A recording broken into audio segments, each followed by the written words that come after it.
मेरे चैनल कथा भक्ति सागर में आप लोग का स्वागत है। आज हम कार्तिक मास में सुने जाने वाली अहोई अष्टमी की कथा सुनेंगे। एक साहूकार थे जिनके 7 बेटे 7 बहुएं थी और एक बेटी थी।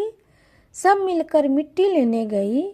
मिट्टी खोदते समय ननद के हाथ से स्याऊ का बच्चा मर गया। स्याऊ माता बोली कि मैं तेरी कोख बांध दूंगी, तो ननद ने अपनी सारी भाभियों से कहा, लेकिन ननद के बदले में अपनी कोख बांधने के लिए 6 भाभियों ने मना कर दिया।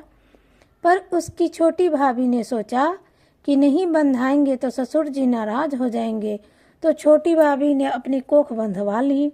अब उसके जो बच्चा होता अहोई सात के लिए मर जाता। एक दिन उसने पंडिताइन बुलाकर पूछा, क्या बात है, मेरे बच्चे अहोई सात के दिन मर जाते हैं। तब पंडिताइन जी बोली कि सुरभि गाय की सेवा किया कर। सुरभि गाय स्याऊ माता की सहेली है, वह तेरी कोख छोड़ेगी तब तेरा बच्चा जिएगा। अब वह बहुत सुबह उठकर सुरभि गाय का सारा काम कर जाती। गाय माता ने सोचा कि आजकल कौन मेरी इतनी सेवा करता है, मेरी बहुएं क्या करेगी, ये वे तो लड़ाई करती हैं। आज देखा जाए कि कौन सारा काम करता है। गौ माता ने सुबह उठकर देखा कि एक साहूकार के बेटे की बहू है जो सारा काम करती है। गौ माता बोली कि तुझे किस चीज की इच्छा है जो तू मेरी इतना काम करती है, सेवा करती है, मांग क्या चीज चाहती है। तब साहूकार की बहू बोली, मुझे वचन दो। गौ माता ने उसे वचन दिया। तब साहूकार की बहू बोली कि स्याऊ माता तुम्हारी सहेली है और स्याऊ माता के पास मेरी कोख बंधी हुई है, उनसे मेरी कोख छुड़वा दो। फिर गौ माता उसे 7 समुंदर पार अपनी सहेली के पास ले गई। ले जाने लगी तो रास्ते में धूप थी, इसलिए वह एक पेड़ के नीचे बैठ गई।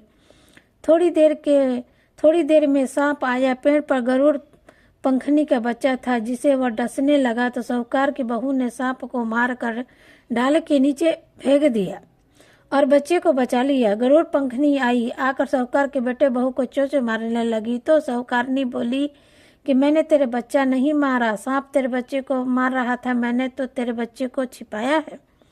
तब गरुड़ पंखनी बोली, मांग क्या मांगती है। वह बोली कि 7 समुंदर पार स्याऊ माता रहती है, हमें तो उनके पास पहुंचा दो। गरुड़ पंखनी अपनी पीठ पर बैठाकर दोनों जनों को स्याऊ माता के पास पहुंचा दिया। स्याऊ माता बोली कि आ बहन, बहुत दिन बाद आई है। स्याऊ माता बोली, मेरे सिर में बहुत जुएं हो गई हैं। तो गौ माता बोली कि मेरा साथ जू है, इसे जू निकलवा लो।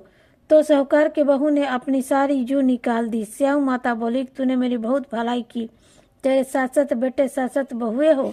बहू बोली कि मेरे तो एक भी बेटे नहीं है, 7 बेटे कहाँ से होंगे। स्याऊ माता बोली, क्यों नहीं होंगे। तब वह बोली कि मुझे वचन दो। तो स्याऊ माता बोली कि वचन उकौती धोबी कुंड पर कंकड़ी हो।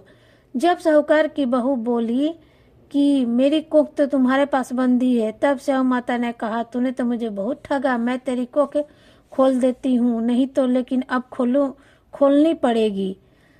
जा, तेरे घर में तुझे 7 बेटे बहुएं मिलेंगी। तू 7 अजन्म करियो, 7 अहोई माता, 7 मंडिया, 7 कढ़ाई कराइयो। वह घर गई, देखा कि वहां पर 7 बेटे बहू बैठे हैं, बहुत धन हो रहा है। उनके साथ अहोई मंडल, कोई दीवार पर, कोई मटके पर, कोई कहीं 7 अजन्म करे, 7 कढ़ाई करे। उधर सारी दौरानी जेठानी कहने लगी, जल्दी जल्दी चौका पूजा कर लो, नहीं तो सब कोई रोने लग जाएगा। थोड़ी ही देर में उन्हें अपने बेटे से कहा कि देख कर आओ, आज वह रोई क्यों नहीं। वह देख कर आकर बोले कि चाची तो अभी मांड रही है, खूब अजमन हो रहा है। फिर वह जेठानी दौड़ी दौड़ी गई, देखे कि वह तो कोख जुड़ा लाई। वह सब बोली कि तुम्हें कोख कैसे छुड़ाई। वह बोली कि मैंने तो कोख बांधनी नहीं, लेकिन स्याऊ के बच्चे के मरने से कोख बंध गई।